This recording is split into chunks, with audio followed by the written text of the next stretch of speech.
어, 전현희 국민권익위원장이 한 말이기도 하고 사실은 이게 이재명 지사가 이미 예전에 한 말이기도 하고 성남의 뜰 부당이익 환수가 가능하다.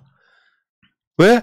청렴서약서가 있는데 청렴서약서를 이미 성남시장일 때 이재명 지사가 받아놓은 거예요. 그러니까 성남에서 받아놓은 청렴서약서를 근거로 이거 초과 이익 환수가 부당이익이죠. 부당이익을 환수할 수 있다 이렇게 이야기가 나오고 있습니다. 그건 장치가 없었던 건 아니에요. 부당한 이익이라고 생각되면 환수할 수 있다. 물론 소송 등을 걸치는 과정들이 있을 거예요. 이제 맞습니다. 이 이제 국가를 당사자로 하는 계약이나 지방자치단체를 당사자로 하는 계약에 보면 지방자치단체나 국가랑 같이 계약을 하는 당사자들이 청렴 서약서를 제출하게 되어 있거든요. 그래서 그 절차에 맞춰서 이루어진 것이고 만약에 그런 청렴 서약서를 어기게 되면 계약을 해제하거나 해제할 수 있습니다. 그리고 이제 말씀하신 것처럼 이 막대한 이익을 환수 조치한다고 하면 부당이익 환수한다고 하면 가만히 있지 않겠죠. 결국 이제 법원에 공이 넘어갈 텐데 이렇게 이제 그 법원에서 지루하게 다투어지겠지만 이게 상징적인 어떤 의미를 가질 수 있는 것들이 지금까지 이렇게 예를 들면 청렴 서약서를 썼음에도 불구하고 뭐 나쁜 짓을 했다거나 그리고 만약에 부당하게 국가나 지방자치를 상대로 해가지고 부당한 이익을 취했었을 때 그 이익은 사실 국민으로부터 뺏어가는 거거든요. 그런 뺏어가는 거에 대해서 행정기관이나 어떤 그런 기관에서 가만히 있지 않겠다라는 것을 상징적으로 보여줄 수 있는 계기가 될 수 있기 때문에 전현희 어떤 위원장이 이렇게 말을 한 것은 바람직하다. 그리고 앞으로 개발하는 업자들도 이런 것들을 유념하고 개발할 수밖에 없다라는 생각을 좀 합니다. 이게 이제 경기도가 성남시에 지시를 할 수 있는 사항으로 지금 돼 있는 겁니다. 네. 다들 이제 계속해서 배임 이재명 전 성남시장이 배임 행위를 했다라고 주장을 하다 보니 지금 이제 성남의 뜰 그리고 지금 계속해서 이익이 발생하고 있는 부분이 여전히 있어요. 그 대장동이라는 지구에 아까도 말씀드렸지만 시행사에 그 돈 투자됐던 부분에 있어서 지금 지침이 됐던 이런 계약 설계 부분까지 이재명 시장이 책임져야 될 부분이 분명히 있잖아요. 그리고 퇴임을 하고 나온 이후의 부분에까지도 지금 책임을 물고 있으니 이제는 경기도지사로서 할 수 있는 그 행정력을 보여주는 거거든요, 이것이. 근데 다행히 또 그 국가인권인가요? 거기 권익위에서 이거 문제 없는 것이고 가능하다라고 얘기를 했으니 뭐 저희는 그 화를 자초한 것은 결국 국민의 힘이고 화천대유고 더 그렇게 되는 거 자업자득이다. 예. 그러니까 문제는 그거죠. 계속해서 지금 언론들의 이관 작업이 이 사건을 이재명을 떠올리게 만드는 그 효과는 충분히 거뒀고요. 다시 그걸 벗겨나가는 과정에서 경기도 국감이 한 90% 정도는 역할을 했고요. 일단 효과가 이재명 관련이 별로 없어 보이네. 근데 도의적 책임이 있을 수 있겠네. 근데 거기에 대해서는 사과를 했고 사과했죠. 이 지점까지 왔고 근데 문제는 이제 그런 거 아니에요. 아까 그 남영희 위원장도 이야기를 했지만 그걸로 끝날 문제는 아니고 앞으로 이런 구조는 사실 이재명 같은 마인드가 만약에 국민의힘 부류가 수년 동안 반대가 없었다면 사실상 이렇게 얻을 수 있는 구조가 안 만들어진 거잖아요. 새날도 지금 그런 영상들을 계속해서 올리고 있는데 그러니까 이 구조 속에서는 이걸로 끝나는 문제는 아니지만 이건 분리를 하는데 대선 국면에서는 이재명 지사가 잘했던 게 그 이익을 국민한테 돌려주는 그 법을 만들어가지고 조선일보도 국민의힘도 반대 안 하니 지금부터는 그 개발 이익이 국민한테 돌아갈 수 있도록 환수하겠다 이것과 이야기가 나왔으니까 이게 실제로 저는 제가 봤을 때는요 이거를 대선 끝나고 하면 안 됩니다. 네. 지금 하셔야 돼요. 지금. 네. 부동산 투기 내지는 투자 개발에 의한 불로소득을 100% 국가가 환수한다라는 걸 제도로 만들어야죠. 그게 게임 체인저예요. 네. 민주당이 지금 해야 빨리 됩니다. 서둘러가지고 그 국회 내에서 이거를 처리하면 저는 국민의 민심은 돌아온다고 봐요. 그 선언은 이미 이재명 후보는 했고 이제 그 이재명 민주당이 이루어져야 될 부분이거든요. 당에서 주도적으로 입법화 해주는 과정이 필요합니다. 저는 이제 당시에 그 성남 시의원들이나 국회의원들이 그 공영 개발하면 안 되고 민영 개발하게 만들어야 된다고 부르짖던 영상을 보면서 이 사람들은 지금 이거 보면 얼마나 창피할까. 양도교육. 뭐 무슨 생각을 하고 있을까 생각이 들더라고. 정말 그 성남 시의회 의원들이 그 시의회에서 연설하는 거 보니까 완전히 이재명 지사가 마치 뭐 불안당이라도 되는 것처럼 막 세게 공격하시던데 지금 그 영상 보면 창피해서 아마 쥐구멍에라도 들어가고 싶은 사람이면 그나마 다행인데 그렇지 않을 것 같아서 안타깝더라고요. 그리고 약간 논의일 수도 있겠지만 오늘 경기도가 그 윤석열 처가 네. 그 양평 그 개발 특혜 의혹 관련해서 감사 착수하라고. 왜냐면 이게 이번 국감에서도 얘기가 나왔었고 바로 진행하겠다라고 한 부분들을 오늘 좀 진행하고 있다는 것도 좀 참고를 하면서 계속 윤석열 관련해서 어떤 그 추적은 해야 된다 생각하고 있습니다. 근데 남욱이 그 스포트라이트를 받고 귀국을 했잖아요. 그 JTBC 인터뷰에서는 이재명 지사에 대해서 여러 가지 이야기를 하는데 거짓말처럼은 안 보였거든요. 맥락이 맞으니까. 근데 검찰이 데리고 갔어. 소위 체포했어. 다시 석방을 해주더라고. 거기에도 설왕설래가 엄청 많아. 그 이야기를 한번 풀어보겠습니다. 기획 입국설 막 이러면서 그러니까 그죠? 검찰이랑 뭔가 딜을 했다. 근데 그 사이에 중간에 나온 것 중에는 내가 갖고 있는 것 중에 200억 기부할게. 뭐 이런 딜설도 좀 나오기도 했고요. 그리고 또 어떤 경우에는 무슨 저수지설 같은 게 나오는데 사실은 솔직히 말하면요. 음모론이라는 것이 너무 난무하니까 우리 방송을 듣고 보시는 분들도 무엇이 진짜 정보인지를 잘 모른다. 그럴 때는 상식으로 판단해야 된다. 이렇게 생각을 하거든요. 예를 들면 이렇게 과다하게 집중하는 거 있잖아요. 검찰이 자신들을 보호하기 위해서 관련자들을 보호하기 위해서 뭐를 안 하고 있다도 음모론이에요. 그런 것들이 너무 작동을 하면 이게 어느 지점에다가 뭘 써야 될지는 모르는 상태로 가는 거거든요. 그러니까 지금 사건의 정리는 부동산 개발을 했어. 이재명은 그 당시에 최선을 다한 거야. 역대 없었던 최선을 다해서 5,500억을 환수를 했어. 그래서 이재명 지사가 보여줬잖아요. 그 집값 땅값 오르는 그 그래프를 보여줬잖아. 그러다가 이재명 지사가 성남시장을 퇴임하고 경기도지사 나갈 때부터 또 어마어마하게 오르기 시작해요. 대장동 그 지구가. 그래서 예상했던 이익보다 훨씬 많이 났기 때문에 생긴 문제예요. 그렇다 보니까 여기 관련해갖고 뭐 언론은 그게 유동규가 이제 이 사람들 돈 벌 수 있게 해줬다. 그 유동규를 누가 임명했고 누가 지시했다. 이재명이다. 이렇게 만들려고 했던 거고 문제는 검찰이 남욱을 체포해갔는데 왜 구속을 못했겠냐고요. 그 이야기부터 풀어봐야 네 사건이 풀린다니까. 그러니까 이제 보통 체포영장으로 체포를 하는 경우는 출석을 요구했는데 예를 들면 뭐 나오지 않는다거나 뭐 아니면 체포해서 조사하면 거의 구속시킬 가능성이 높으니까 체포영장을 친다거나 이런 거일 텐데 일단은 남욱한테는 뭐 미국에 있으니까 뭐 출석 요구 같은 건 안 했을 것 같고요. 근데 이제 워낙 스포트라이트를 받으니까 일단은 신속하게 수사하기 위해서 체포영장을 치지 않았나 싶고 그런데 보통 이제 현행범으로 체포되는 경우에 급박하니까 체포했다가 풀어주는 경우도 있습니다만은 이렇게 체포영장을 쳤는데 이제 구속영장을 치지 않고 48시간 이내에 풀어줬잖아요. 그런데 검찰 입장에서 언론의 서포트라이트 이렇게 받고 있는데 저는 정치적으로 판단했을 거라고는 안 봐요. 털을고 조사를 했는데 연결고리나 단서가 없었던 거죠. 그리고 무슨 지금 지금 남욱이 들어왔는데 무슨 서류 뭉탱이 들어오고 온 거 아니잖아요. 일단 남욱에 말밖에 없는 거잖아요. 그리고 기존에 가지고 있는 서류 가지고 아니면 기존에 다른 사람 진술 가지고 남욱이랑 뭔가 맞춰봤을 거라는 거죠. 준비된 거 가지고. 그런데 맞춰보니까 뭔가 뭐 특별한 게 매칭이 없는 거예요. 그래서 영장 치기는 부담스럽고 그리고 이 사람이 뭐 출석을 거부한 적도 없고 자진 귀국했고 이렇기 때문에 풀어주고 다시 또 출석을 요구해서 조사하고 있잖아요. 그렇기 때문에 아직까지 뭐 수사가 진도를 많이 못 나갔거나 아니면 혐의점을 찾지 못했기 때문에 풀어졌다고 봐야지 이렇게 모든 데서 전방위적으로 수사하고 보고 있는데 검찰이 정치적으로 판단했을 가능성이 좀 낮다. 그러니까 정치적 판단으로 몰아가는 것 자체가 대표적인 음모론이고요. 현실적으로 두 가지가 있다고 보는 게 맞겠죠. 일단은 김만배처럼 기각당할 게 두려운 상황. 그럼 완전히 이 사건의 어떤 그 사기가 확 죽는 상황이거든요. 그래서 아예 더 보완해서 치겠다는 그 의도가 가장 강할 것 같고 두 번째는 확실하게 구속을 시킬 만한 건이 아직 안 나왔다요. 그러니까 이제 그 이유 중에 하나가 이게 단순하게 그 회계사의 녹취록만 가지고 지금 그 수사팀이 꾸려진 것이고 이걸 이제 배임으로만 지금 가려고 하는 거잖아요.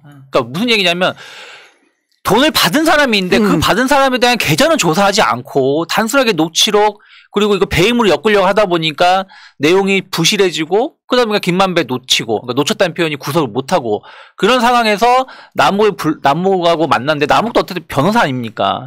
이게 김웅보단 똑똑한 것 같아요. 다 기억을 하고 있으니까 조목조목 반박을 하고 그러다 보니까 검찰 쪽에서는 야 일단은 우리가 말씀하신 것처럼 어설프게 이거 지금 우리가 어떤 그 스포트라이트를 받는 상황에서 강하게 나가기보다는 좀 확인을 하면서 가자. 지금 시작 자체가 꼬여 있는 것을 지금 본인들도 알고 있지 않나 생각을 좀 하고. 저는 이 대장동 사건이라고 해서 출발할 때부터 이제 뭔가 의혹을 제기해서 거기에 언론이 다 집중을 하고 집중되는 그 사건을 다뤄야 하기 때문에 검찰이 뛰어들고 그러면서 생긴 이 지금 사태라고 보는데요.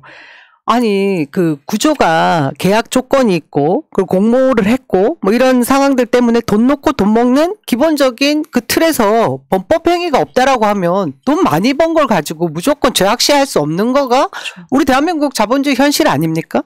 그래서 저는 분명히 이 과정에 있어서 불법 로비와 뇌물 공여 뭐 이런 것은 분명히 있었을 개연성이 높죠. 하지만 그 과정에서 생긴 일들에 대한 뭐 그 범법적인 불법적인 행위들을 밝혀내야 되는 건 분명하지만 의혹만으로 이게 해결될 문제는 절대 아니다. 그러니까 키워간 거예요 언론이 다. 일이 대선 주자가 얽혀 있을 걸로 생각되는 게이트급 사건이라고 몰아가면서 쉽게 표현한 표적 수사, 표적 보도를 했던 거예요.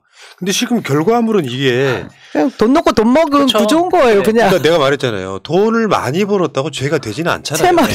그러니까요. 가장 핵심은 이게 돈을 많이 벌게 뭔가 그러니까 이 사건, 그러니까 이 사업 전체 설계를 구조를 변경해 주면서 뇌물을 먹은 자가 있다면 이제 그게 유동규로 이렇게 뭐 치환이 되지만 이 자체가 예를 들면 그 사람들이 나눠 가졌다는 돈에 비하면 현재로서 드러난 유동규의 수표 포함해가지고 그 뇌물이 한 5억 된다고 하고 실제로 구속된 것은 대장동이 아니라 위례건이라고 하고 이 구조들이 계속 얽혀 있다 보니까 요게 시작은 굉장히 막 어마어마하게 시작했는데 지금 점점점 이 사건 자체가 이게 뭐지 이런 쭈그러들고 있는 건데 내가 아까 음모론 이야기를 왜 했냐면은 예를 들면 그 덩어리 안에서도 김만배나 남욱이나 정유학이나 또 다 다른 개체예요. 그러니까 그렇죠. 한 몸이라고 볼 수가 없단 말이에요.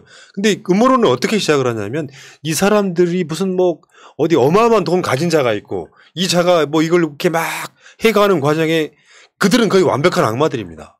그렇다 보니까 이 사람들이 돈을 막 나눠 먹어서 뭐 이런 구조까지 바라볼 사건도 아니었던 것 같다. 그러니까 말하자면 다 누군가는 이득을 가져가요. 근데 남들이 가져간 이득보다 훨씬 많이 가져간 놈들이 몇 명 있었던 거예요.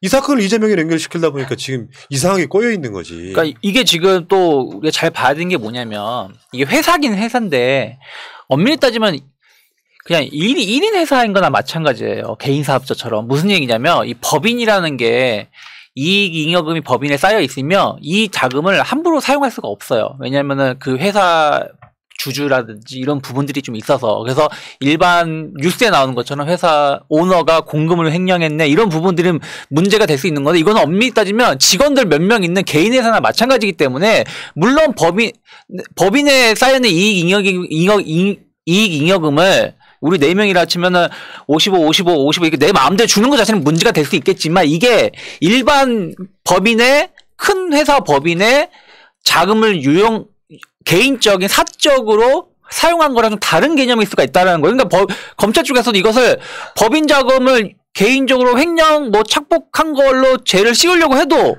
그거 자체가 이 뭐랄까 경중이 낮다 보니까 그런 것도 적용을 못하고 있는 상황이다. 전 그렇게 생각하고 있습니다. 아니 이런 것도 있다고.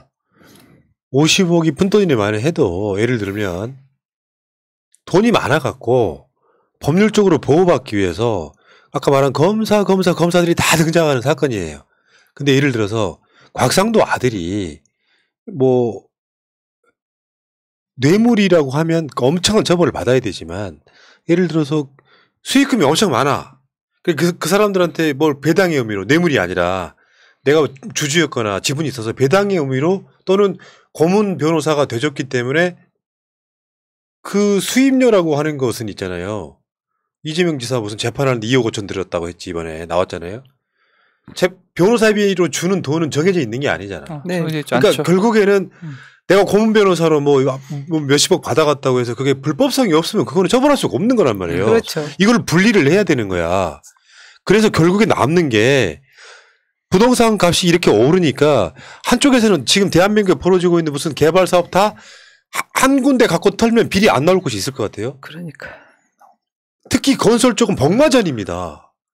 뭐 사업비, 뭐 건설하는 이런 거 부풀려 가지고 막 그걸로 세금 떼먹고 하는 거 수도 없이 많아요. 그렇죠.